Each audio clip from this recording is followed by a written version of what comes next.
Olá, estudantes, sejam todos bem-vindos à videoaula do módulo 1, unidade 1, da disciplina Gestão Mercadológica.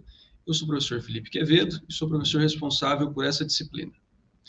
O módulo 1 tem como título Fundamentos da Gestão Mercadológica e essa primeira unidade tem como título Fundamentos de Marketing. O objetivo de aprendizagem desse módulo é discutir os principais conceitos de gestão mercadológica. E o texto base é o primeiro capítulo, da página 1 a 28, do livro Administração de Marketing, do Las Casas. Esse livro está disponível no ambiente virtual de aprendizagem de vocês. Então, vamos lá. Primeiro de tudo, o que é marketing? O que compreende esse conceito? Então, a American Marketing Association, que é a principal associação de marketing do mundo, a associação americana, ela tem a seguinte definição para marketing. Então, o marketing é a atividade, o conjunto de conhecimentos e os processos de criar, comunicar, entregar e trocar ofertas que tenham valor para consumidores, clientes, parceiros e sociedade como um todo. Então, a gente pode perceber que é um conceito bastante amplo, com vários pontos, várias palavras-chave aqui, e é importante que a gente entenda tudo aquilo que está embarcado nesse conceito do marketing. Então, a primeira palavra que eu quero destacar aqui é valor. Então, o marketing é uma atividade e uma série de verbos aí, criar, comunicar, entregar, trocar. O quê? Valor para os consumidores. Então, a primeira coisa que a gente precisa entender como gestor mercadológico, como alguém que está trabalhando numa empresa nessa área mercadológica, na área de marketing, é que o nosso objetivo é entregar ou ofertar ou ainda propor uma oferta de valor para o nosso consumidor. E o que é uma oferta de valor? O valor, pessoal, é um conceito que ele é completamente subjetivo. Então, cada pessoa ela pode perceber valor de maneira distinta sobre o mesmo produto. Então, você pode pensar em um computador caríssimo. Então, vou comprar um computador topo de linha, que vale aí muitos e muitos reais. Então, ele é um produto de valor? Para muitas pessoas, sim.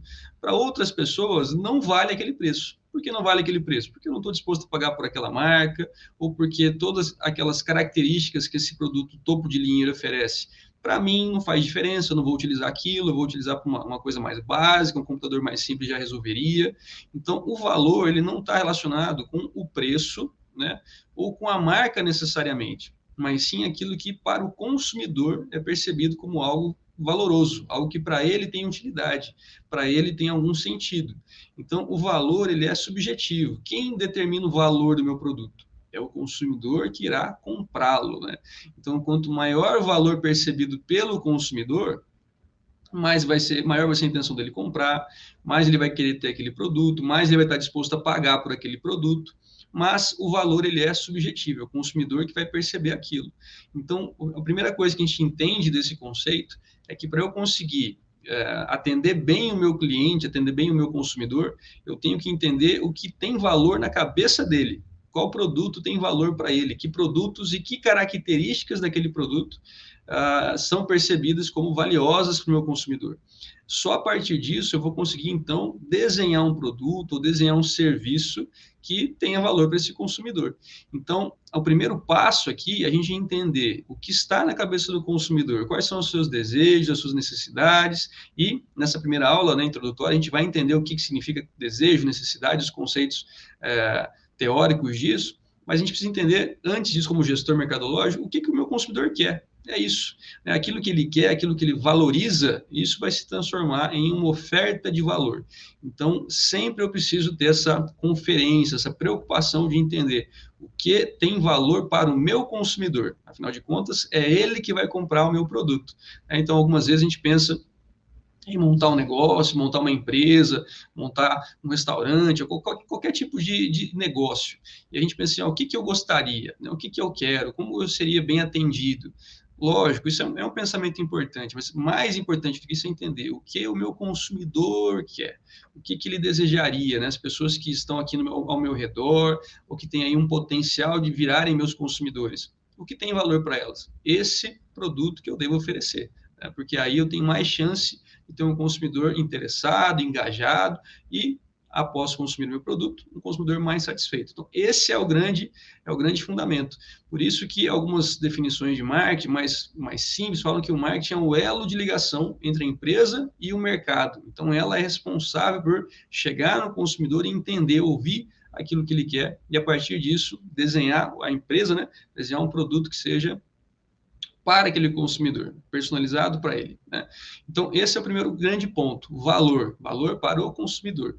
E a partir disso, então, o marketing é uma série de atividades, conjunto de conhecimentos, todos os processos e as pessoas envolvidas nesses processos, tudo isso para criar, comunicar, entregar e trocar essas ofertas de valor. Então, como eu vou criar uma oferta de valor? A gente já consegue entender a partir do momento que eu conheço aquilo que tem valor para o meu consumidor.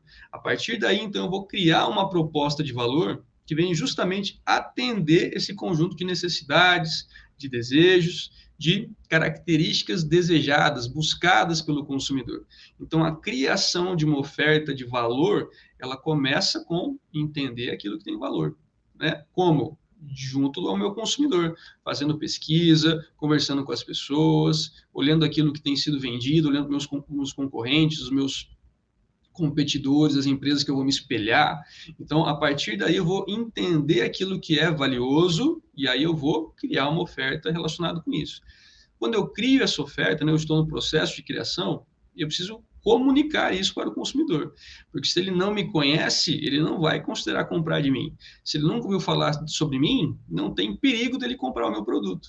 Então, o marketing também tem essa importante função, e talvez seja a função mais conhecida do marketing, que é a comunicação, né? Então, as propagandas, as ações mercadológicas, enfim, aquilo que a gente consegue ver de maneira mais palpável, está relacionado a esse grande aspecto da comunicação, né?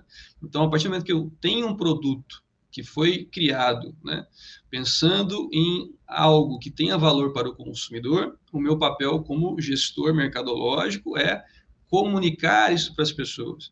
E aí, comunicar isso para as pessoas, a gente vai ver isso, lógico, né, ao longo da disciplina de maneira mais detalhada, né, essa é só a primeira unidade do primeiro módulo, mas está envolvido uma série de decisões. Então, o que eu vou comunicar, qual é a mensagem, como essa mensagem vai ser dita. Então, vai ser uma mensagem que vai ser enquadrada, né, ou desenhada de maneira emocional, de maneira puramente racional e informativa. Eu quero gerar emoções positivas, emoções negativas. Por exemplo, quero gerar culpa, eu quero gerar um sentimento não de alegria. Então, são decisões, né, que vão impactar na maneira que o consumidor vai receber aquela mensagem e vai se comportar a partir dela.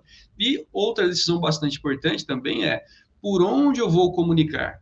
Então, a minha mídia, ela vai ser qual? Eu vou falar com o meu consumidor via TV, via internet, via rádio, via panfleto, via caixa de som, andando pelos bairros. Então, todas essas são opções que podem ou não ser viáveis, dependendo do seu negócio, do seu público, né? Então, a gente vai perceber que muitas decisões, elas vão fazer mais sentido para um público do que para os outros. Por isso que todo momento eu vou falar, olha, tem que entender, conhecer o meu consumidor, né? Então, onde o seu consumidor consome mídia, por onde ele se informa, ok, nessa área, então é aí que eu vou falar com ele também, né? Porque eu quero falar com o meu consumidor. Então, criei e comuniquei. A partir disso, eu preciso o quê? Entregar, né? Entregar essas trocas de valor. Então, a entrega e a troca está relacionado com o quê? Com os meus canais de escoamento da produção. Então, por exemplo, eu vou trabalhar no ambiente online só, então eu vou fazer vendas via qualquer site de marketplace, como, por exemplo, o Mercado Livre ou a Magazine Luiza, enfim, eu vou me associar e vou vender via essas plataformas. Eu vou ter um site próprio, eu vou ter a venda online, mas eu também vou ter uma loja onde as pessoas vão poder ir lá presencialmente e examinar meu produto, testar e aí comprar. Enfim, eu tenho que decidir como que eu vou escoar essa produção, seja a produção de um produto tangível, físico, ou mesmo um serviço. Então, aqui são as decisões de praça que a gente fala, né? Então, como que eu vou aí entregar o meu produto ao consumidor? Vocês percebam que isso aqui, pessoal, é uma cadeia de ações, né? Então, eu conheço aquilo que tem valor, crio o produto, baseado nisso, né? A partir do momento que eu crio, eu comunico. Então, comuniquei, as pessoas ouviram falar, ficaram interessadas, compraram. A partir disso, eu tenho que conseguir entregar num prazo adequado, nas condições que as pessoas querem, né? Condições de pagamento, condições de prazo, de tempo, condições de embalagem. Então, são todas as questões para desde o início, antes de ter o produto, até depois que o produto chega na mão do consumidor. E a partir disso, a gente tem a evolução desse conceito, pensando em marketing de relacionamento e questões relacionadas ao pós-venda, de maneira que eu deixe ou permaneça com o meu consumidor engajado e afim do meu produto. Outra definição mais simples, né, de marketing é suprir necessidades gerando lucro, né? Então, a gente está falando aqui de uma empresa, né, de uma organização, e aí nós temos, lógico, né, o grande objetivo de uma empresa é ser lucrativa, né, ter aí uma remuneração do investimento que foi feito, do capital investido, né, isso é natural, independente se a gente vai pensar numa viés capitalista mais ou menos selvagem, né, o importante é que eu tenho que gerar lucro. Mas como é que eu vou gerar esse lucro? Suprindo as necessidades dos meus consumidores. Então tem que estar relacionado com isso, né? Lógico, vou ter lucro? Vou, mas eu tenho que pensar em atender bem o consumidor que vai voltar a comprar comigo, que vai gostar daquilo que foi vendido para ele, né, do produto ou do serviço, que vai se sentir satisfeito, vai se sentir feliz com aquela compra. Então, o objetivo não é enganar o consumidor e fazer uma única compra, não. Eu quero que ele fique satisfeito com aquilo que ele comprou e que ele volte a comprar e que recomende para outras pessoas e tenha um bom relacionamento com a empresa, né? Eu só faço isso quando eu, de fato, eu vou suprir uma necessidade, uma dor daquele consumidor. Quando a gente fala sobre produto em marketing, então, ok, né? O marketing envolve a gestão e a troca de diferentes tipos de produtos. Então, o que é um produto? Né? Qual é o conceito de produto para o marketing? Bens tangíveis, então a cadeira, uma mesa, isso é um produto, lógico, mas mais do que isso, então serviços, então um corte de cabelo, um serviço aí de contabilidade, enfim, algo que é completamente intangível, mas eventos também, você vai num show, isso é um produto, uma experiência que pode ou não estar relacionado com o evento, também pessoas, então quando você vai lá e compra um ingresso para ver alguém, seja numa música, um teatro, o que for, né? A pessoa também é um produto, lugares, propriedades, organizações, informações, ideias, tudo isso, pessoal, são produtos do ponto de vista mercadológico, tá? Por quê? Porque elas podem ser, são coisas que podem ser vendidas, comercializadas, trocadas, todas essas coisas podem ter maior ou menor valor para o consumidor. Então, quando a gente fala de produto, né, sempre pensem nisso. Né? Sempre que a gente fala de produto aqui nessa disciplina, e mesmo no contexto de marketing, a gente está falando de qualquer coisa que possa ser comercializada. Então, produto físico, lógico, mas muito mais do que isso. Né? Produtos, serviços e tudo aquilo que a gente tem listado aqui neste slide. Nós temos também, pessoal, 5 mercados básicos e aqui a gente consegue ver os fluxos que os conectam. Então, nós temos aqui, por exemplo, né, no centro de tudo, os mercados governamentais. Né? Então, aqui a gente tem aqui o papel do governo também como um mercado consumidor. Né? E o governo é um grande consumidor de várias coisas, de serviços, de produtos, né? Até porque ele precisa nos oferecer uma série de serviços também. Então, por exemplo, você vai no serviço, você vai tem um problema de saúde, você vai lá no serviço de saúde público, seja ele qual for, no hospital ou num atendimento qualquer. Lá você vai ser atendido, então você tem um serviço, um produto aí de um serviço do atendimento, eventualmente você precisa de algum tipo de produto lá, seja gás, ou enfim, qualquer coisa. Então, tudo isso, pessoal, são coisas que são consumidas, né, compradas pelo governo, para que ele possa nos oferecer. Então, o mercado governamental é um grande mercado. Nós temos também aqui os mercados consumidores, então o mercado governamental, ele oferece serviços para o consumidor, como aqui esse exemplo que eu acabei de colocar. Na contrapartida, o consumidor ele vai pagar os impostos. Né? Então, como que essas coisas são compradas pelo governo para poder ser oferecidas para nós? Via os impostos dos contribuintes, todos nós. Esse é um grande mercado. Nós temos também os mercados de recursos, né? Então, o consumidor, ele leva recurso para esse mercado, e esse mercado, de outra maneira, ele vai pagar para os consumidores. Então, que recurso pode ser aqui? Mão de obra. Né? Então, você aí trabalhando, você é a mão de obra para gerar algum tipo de recurso. Então, sua mão de obra é recurso, e você tem a contrapartida financeira por isso. Da mesma forma, nós temos aí o mercado fabricante, né? Que também vai gerar recurso financeiro para o mercado de recursos e vai receber recursos em volta. E nós temos aqui também, na parte de baixo dessa figura, os mercados intermediários, que é tudo aquilo que vai ter um tipo de preparação dos produtos para chegar no consumidor. Né? Então, a indústria da transformação. Então, quando você tem lá uma indústria que já faz peças, essas peças são compradas por outras empresas que montam aquilo tudo e geram um novo produto. Então, isso é chamado de indústria ou de mercado intermediário, de bens e serviços. Né? Então, a gente tem esse fluxo constante, né? Isso aqui é uma coisa que vai acontecendo simultaneamente, ao mesmo tempo, e começa e recomeça e não tem fim. Então, esse é um ciclo e um fluxo desses 5 mercados fundamentais. Nós temos também, pessoal, pensando em mercados, o relacionamento entre o setor produtivo e o mercado. Então, o setor produtivo é o conjunto de vendedores aqui, simplificando, né? Então, e o mercado são um conjunto de compradores. Quando a gente fala de troca de produtos, troca de serviços, a gente sempre tem pelo menos 2 partes para que haja uma troca, né? Então, aqui pensando na indústria de produtos fim, nós temos aqui o setor produtivo, que são os vendedores, e o mercado, que são os compradores. Então, o setor produtivo ele vai oferecer para esse mercado bens e serviços e vai receber em troca dinheiro. Essa é a principal troca que acontece. Mas também existe uma troca aí muito importante, principalmente do ponto de vista mercadológico, que é a troca de informação ou de comunicação. Então, o mercado comprador, ele oferece informações a todo momento para o mercado vendedor. Que informações? O que eu quero comprar, a que preço eu quero comprar aquilo, né? Quais são os atributos importantes, as características que o produto tem que ter. Então, ele oferece uma série de informações. Esse mercado vendedor, ele utiliza as informações para gerar os bens e serviços adequados, num preço adequado, e também para se comunicar com o mercado comprador. Então, comunicar o quê? Olha, você queria esse produto. Então, está aqui, ó. Eu fiz esse produto, o preço é esse, as condições são essas, e assim vai. Ó, foi lançada uma nova marca concorrente, então eu vou comunicar isso para o mercado comprador, e assim vai. Então, você tem um relacionamento constante entre esses dois elos, ou essas 2 partes aí do mercado. O setor produtivo, que são os vendedores, todos eles, de qualquer tipo de produto, lembrem disso, né?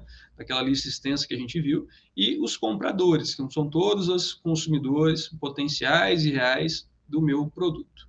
Nós temos também, pessoal, uma outra classificação de mercados aqui, que nós temos o mercado consumidor, né? Então, pensando aqui em consumo final, nós, quando vamos ao mercado, compramos um serviço e assim vai. O mercado organizacional, que é o que é chamado B2B. Então, é o business to business, empresas que vendem para outras empresas. Então, por exemplo, tem uma empresa de distribuição de produto de limpeza, né? Para quem vai comprar meu produto? Outras empresas. Outras empresas vão comprar em grande quantidade para poder utilizar na limpeza dos seus ambientes. E quem vai fazer essa limpeza? Outra empresa terceirizada, especializada em limpeza. Então, você tem aí um relacionamento entre 3 empresas, um relacionamento financeiro, né, entre 3 empresas, chamado mercado organizacional. Nós temos o mercado global, né, então a gente vai falar sobre isso em breve, mas a gente vive hoje num mundo globalizado, né, então eu posso, daqui do Brasil, vender produtos e serviços para qualquer local do mundo, assim como eu também posso comprar. Então, nós temos o mercado global. E nós temos também o mercado sem fins lucrativos, né, as ONGs, e os mercados governamentais, aqueles que nós já conversamos um pouquinho. Então, aqui são também outra classificação de mercados. Eu, como empresa, eu preciso entender qual mercado eu atendo, né? Porque cada mercado ele vai ter o seu conjunto de necessidades, a sua maneira de tratar. Então, se eu vendo para outra empresa, a minha negociação é muito diferente do que se eu vendo para um consumidor final. E até se eu vendo só para consumidores finais, no mercado consumidor, o meu processo de negociação também vai ser diferente. Se eu trabalho só no online, ou se eu trabalho no online e no físico, né? Então, entender esses conceitos pode parecer assim, é muito teórico. Não, eu tenho que entender o seguinte, dependendo de onde eu estou atuando, as minhas decisões, as minhas ações práticas do dia a dia, elas vão ser influenciadas. E se eu tenho esse entendimento maior, eu consigo já sofrer muito menos durante o meu processo decisório, meu processo de tomada de decisão. Então, finalmente, o que são necessidades, desejos e demandas? Já entendemos, né, que é fundamental que a empresa ela venha suprir as necessidades do consumidor, né? Senão eu não vou ter uma venda constante, eu não vou ter um relacionamento com eles. Então, o que é necessidade? São os requisitos básicos do ser humano, como ar, comida, água, roupas e abrigo. Então, necessidade é aquilo que o ser humano, ele de fato precisa, tá? Então, nós temos aqui questões mais básicas, né? Comida, água, mas necessidade pode ser também a necessidade de afeto, de relacionamento, de pertencer. Então, nós temos aí uma matriz de necessidades, né, uma pirâmide de necessidades do Maslow, não é foco dessa disciplina, mas onde você tem lá uma hierarquia de necessidades. Então, eu preciso primeiro existir, né? Então, comer, beber, respirar, e a partir do momento que isso é suprido, as minhas necessidades elas vão se alterando, vão subindo nessa hierarquia, até o momento que eu vou ter lá no topo a necessidade aí de pertencer, de ser, de ter um entendimento de quem eu sou, para onde eu vou, né? Então, você tem diferentes necessidades. Esse é o primeiro ponto, aquilo que eu preciso. A necessidade ela vai se tornar um desejo quando essa necessidade é direcionada para um produto, um objeto que possa satisfazê-la. Então, por exemplo, eu tenho uma necessidade de comida. Então eu posso ter um desejo de comer, sei lá, uma pizza. Entendeu? Então, esse desejo é focado em um objeto que vem suprir essa necessidade. A gente pode entender também que diferentes objetos conseguem suprir uma mesma necessidade. Então, a minha fome, ela pode ser suprida com a pizza, com o hambúrguer, mas também com um alimento mais saudável, enfim. Então, você tem aí diferentes objetos que vão satisfazer essa necessidade. Quando eu, como consumidor, eu penso, eu mentalizo o foco em um objeto, essa necessidade, ela passa a ser agora um desejo. E a demanda são os desejos por produtos específicos, sustentados pela capacidade de comprá-lo. Então, quando eu sou uma demanda, ou quando eu demando um produto, quando o meu desejo ele foca em um produto, e quando eu tenho a necessidade, a possibilidade de comprar aquele produto, tenho poder de compra e tenho autonomia para comprar aquele produto. Então, eu só sou demanda de uma empresa, real ou potencial, se eu tenho condição de comprar o produto dela. Então, por exemplo, eu vendo um produto, eu vendo, sei lá, Porsche, né? Eu tenho um consumidor que tem uma necessidade de se locomover e tem um desejo de ter um carro. Pronto. Ele é uma demanda para mim?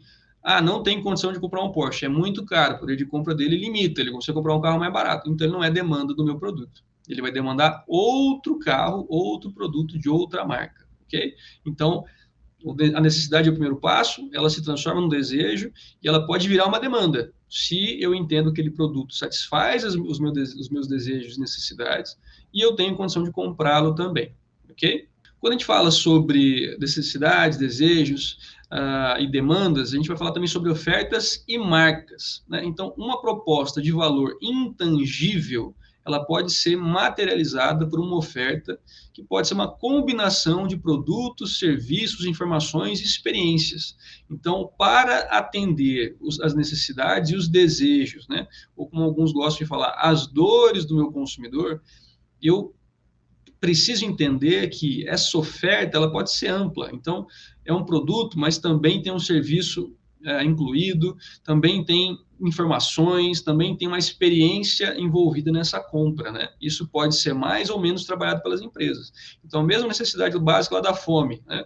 Você vai em um restaurante, você vai ter o produto, que é a comida que você vai consumir. Você tem a experiência, né, do ambiente, que pode ser mais ou menos iluminado, pode ter música, pode ser um lugar mais bonito de se ver, enfim, você tem aí uma experiência gastronômica, mais ou menos, né? Pense em diferentes restaurantes, pode ter uma experiência muito lúdica, hedônica, muito emocional, ou uma experiência simplesmente de você sentar numa mesa onde tudo é branco, a toalha é branca, não tem nada, eu vou comer aquilo e resolver minha vida, né?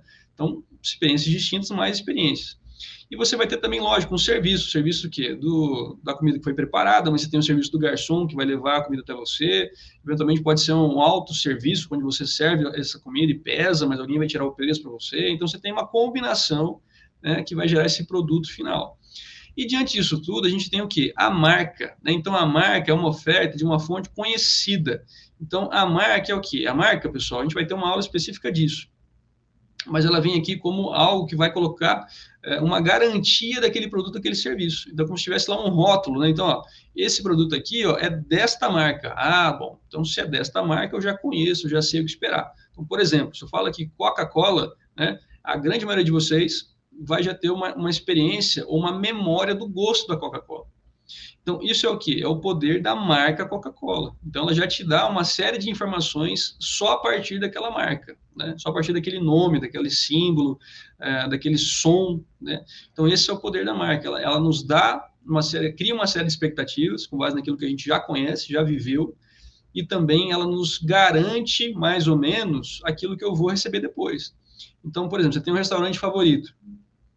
Provavelmente, sempre que você vai nesse restaurante, você pede lá um prato favorito, né? Ou algumas vezes, né? Mas a gente, como ser que gosta aí de, de manter rotinas, né? É muito comum que a gente vá no restaurante e peça sempre o mesmo prato, né? Ok. Esse prato, ele vai ter o quê? O mesmo gosto, né? Você vai no restaurante, cada dia o mesmo prato tem gostos diferentes, sabores diferentes, isso não é muito comum. E para a maioria das pessoas não vai ser algo agradável. Então, o que é isso? É eu saber aquilo que eu vou receber, eu ter clareza daquilo que eu posso esperar. Isso, pessoal, é uma coisa que a marca consegue entregar. Então, ela vai identificar o produto, ela vai trazer uma série de informações, mas ela também ajuda a gerar no consumidor já a expectativa daquilo que ele vai receber posteriormente. Então, ao criar produtos, serviços, informações, experiências, é muito valioso para as empresas também construir essa marca forte junto aos consumidores, uma marca que vai ajudar a que ele fique mais existente, né, que ele não seja tão facilmente atraído por outros concorrentes. Então, tem uma série de questões aí importantes e de vantagens que uma marca forte vai conceder para as empresas. A concorrência, quando a gente fala de um mercado consumidor, ou quando a gente fala sobre a gestão mercadológica, o que é concorrência? Todas as ofertas e substitutos rivais reais e potenciais que o comprador possa considerar. Então, quando a gente fala sobre marketing, então, criar, comunicar, entregar ofertas de valor.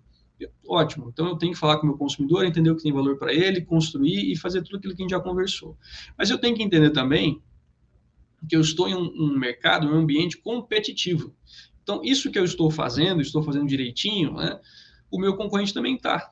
Então, eu vou lá e escuto o meu consumidor, crio um produto valioso para ele. Né? O que é valioso? Que o consumidor percebe que tenha valor para ele. Maravilha. O meu concorrente ele faz a mesma coisa. Ele falou com o mesmo consumidor, ele chegou nas mesmas características. Né? Então, por exemplo, tem que ser barato e tem que ser leve, vamos supor. Então, você quer comprar um sapato de corrida. Bem simplificado, né? Tem que ser barato, tem que ser leve, para aquele consumidor específico. Tem outros que vai ser mais caro, mais tecnológico, tudo bem. São as duas características principais para o meu público-alvo. Vou lá e faço um sapato assim. O meu concorrente, ele conversou com o mesmo público, ele tem o mesmo foco do que eu. Chegou nas duas características principais também, barato e leve. Ok, então você vai ter duas ofertas semelhantes no mercado, entregando os mesmos benefícios. Qual o consumidor vai comprar? Vai ser difícil aqui a decisão. Ou, às vezes, a decisão vai ser simplificada pelo mais barato naquele momento, ou aquilo que está disponível naquele momento. Então, você fica mais refém, às vezes, de um preço ou até do acaso.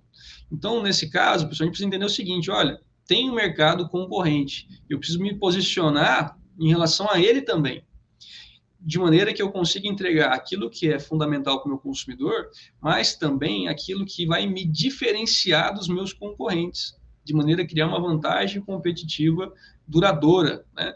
Ou algo que só eu tenho, aquilo que só a minha marca tem. O consumidor sabe que, beleza, esses dois produtos são parecidos, mas se eu quero isso aqui, eu tenho que ir para a marca A. Okay? Então, eu preciso entender isso. E quem é o concorrente diante disso tudo? É o cara só que fez o mesmo sapato que eu? Não. Então, é o rival, sim, é o substituto, sim. Mais reais, potenciais. Quando a gente fala de oferta substituta, por exemplo, olha, eu vendo manteiga. Só quem vende manteiga é meu concorrente? Não. Quem vende margarina também vai ser meu concorrente. Eventualmente, quem vende maionese vai ser meu concorrente. Quem vende requeijão. Então, produtos substitutos também vão entrar nessa brincadeira.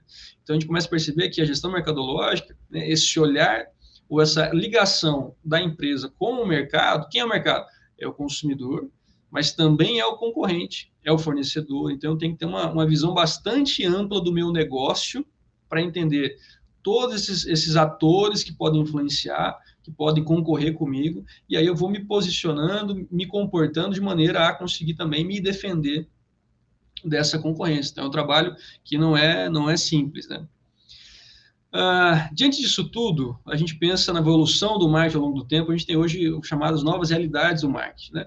E aí nós temos aí o microambiente e o macroambiente. Então, quando a gente fala sobre gestão mercadológica e elo de ligação, empresa e mercado, a gente precisa entender quem são esses atores. Então, no microambiente, como a gente acabou de falar, nós temos os concorrentes, fornecedores, logicamente os clientes, mas também os intermediários, né, a própria empresa e os públicos. Quem são os públicos? É a sociedade em geral, né? Então, qualquer pessoa que vai ouvir falar sobre sua empresa, você tem um ambiente físico, um local onde você opera, ou vende, ou trabalha, enfim, você vai ter o entorno daquela região, que também pode ser influenciado. Então, esse é o microambiente, são todos esses atores que estão relacionados diretamente com a empresa. E nós temos também um ambiente mais amplo, que é o ambiente macro, chamado de macroambiente. Então, ambiente demográfico, então as características demográficas da região ou do país onde você atua, então se tem mais ou menos homens, mulheres, idosos, crianças, questões aí de educação, então são características da população que podem influenciar no seu negócio. O ambiente econômico, né? Então se eu tenho um país em desenvolvimento, um país desenvolvido, se o país está crescendo, taxa de desemprego, quanto que as pessoas têm de dinheiro, acesso a capital, a recurso, a empréstimo, então são todas questões que vão influenciar o poder de compra do consumidor, que vão acabar influenciando também a saúde da sua empresa. Questões socioculturais, questões do ambiente natural, então, questões aí de sustentabilidade e do ambiente como um todo, questões tecnológicas, então, hoje existe uma grande discussão sobre, por exemplo, o efeito da inteligência artificial e da robótica, de maneira geral, na sociedade, não só para as empresas, mas na sociedade como um todo, como isso pode afetar os negócios, afetar a vida das pessoas e, logicamente, também o ambiente político-legal. Então, são questões também que vão impactar no seu negócio de maneira mais ou menos direta. Então, esses dois ambientes, eles devem ser analisados, estudados, e aí, a partir do cenário que isso vai gerar, eu vou, então, conseguir entender como eu devo me portar como empresa, como negócio, como oferta. Nós temos, então, né, a rede de tecnologia da informação, né, que afetou a maneira que as relações são conduzidas, construídas. Então, a gente tinha um relacionamento que era offline, agora nós temos um relacionamento que ele é online. E hoje a gente caminha para um entendimento de que não pode ser só offline, não pode ser só online. Você tem que ter as duas coisas também para ter uma relação mais próxima com o consumidor. A globalização, que trouxe aí o mercado concorrente, é o mundo, né? Então isso é ruim, mas é bom. Eu também posso concorrer com empresas de diferentes locais e desenhar produtos para diferentes públicos, né? Isso gera uma concorrência ampliada e uma transformação no varejo, né? Então a gente caminha hoje para um varejo que era offline, passa a ser online, e hoje ele vem para o meio termo chamado varejo omnichannel, ou seja, eu tenho aqui diferentes canais atuando conjuntamente, então a pessoa ela tem a possibilidade de ir na loja física experimentar o produto, mas ela pode fazer a compra pela internet, receber na sua casa, então ela consegue interagir tanto no ambiente online como offline ao mesmo tempo, né? Isso acontece. Nós temos muitas vezes uma desintermediação, então eu como fábrica produtora, né, eu posso vender o meu produto diretamente para o consumidor, não preciso vender para uma loja para que ele vá na loja comprar. Então, por exemplo, eu vou vender, sei lá, material para piscina, né, então eu tinha que ter lá como fábrica, né, tinha que vender para uma loja, varejo, e essa loja vendia para o consumidor. Hoje não, eu posso vender diretamente pela internet para o consumidor final, né? Então existe uma desintermediação muitas vezes. Nós temos maior poder de compra do cliente. Por quê? Porque eu tenho um consumidor mais informado e mais participativo. Então, maior poder de compra, lógico, né? Em muitos cenários, maior poder de compra financeiro, mas também relacionado aqui com um consumidor que tem mais informações, tem mais poder de negociação, né? Então, ele tem uma voz agora que também é ouvida, né? A gente tem hoje empresas, marcas, pessoas que podem ser canceladas, né, na internet, canceladas entre aspas. Então, você tem um consumidor que tem mais poder, né, para o bem ou para o mal. Então, esse poder ele entra na negociação. Então, o consumidor que tem mais condições aí de negociar e até mesmo de escolher mais produtos disponíveis. Antes eu podia comprar só aquilo que estava na minha cidade. Hoje não.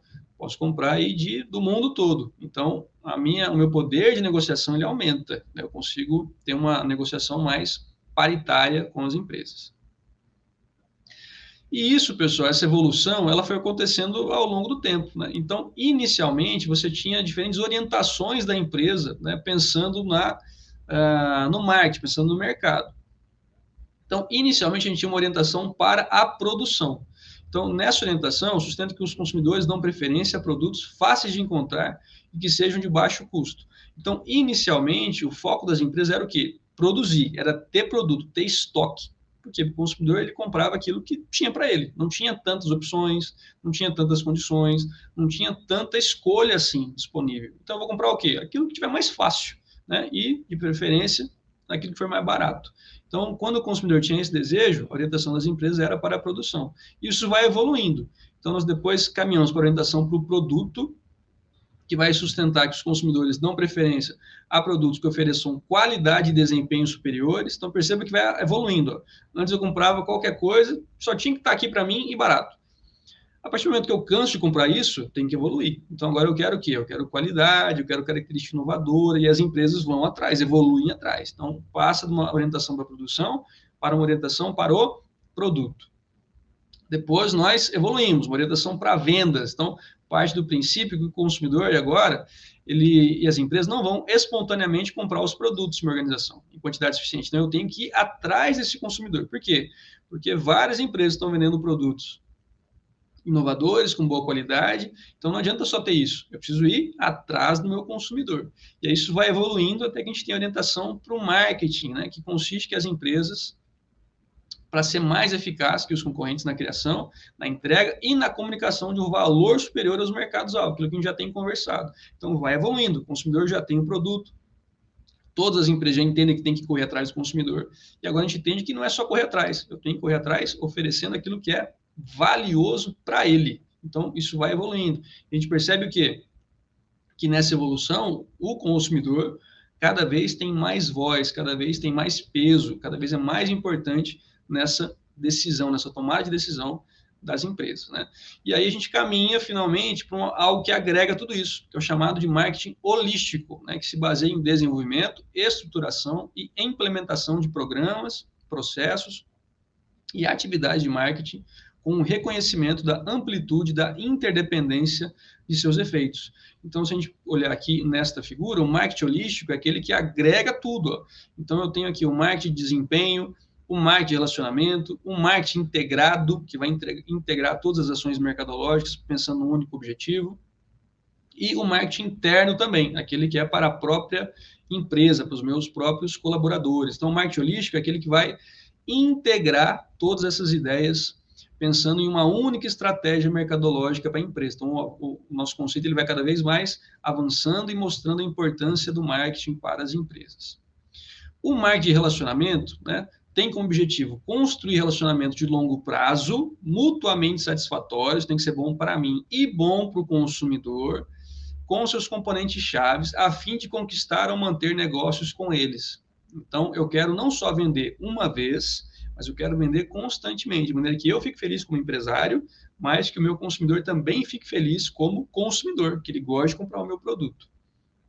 O marketing interno consiste em contratar, treinar, motivar funcionários capazes e que queiram atender bem os clientes.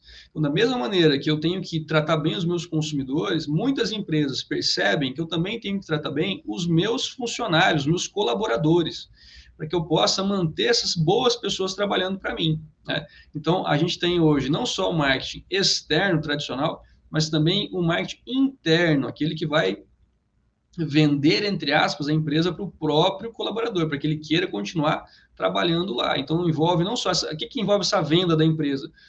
Treinamentos, tudo relacionado com motivação, de maneira que a pessoa queira continuar trabalhando lá. Então, também é um ponto importante do marketing que a gente viu que faz parte dessa visão do marketing holístico.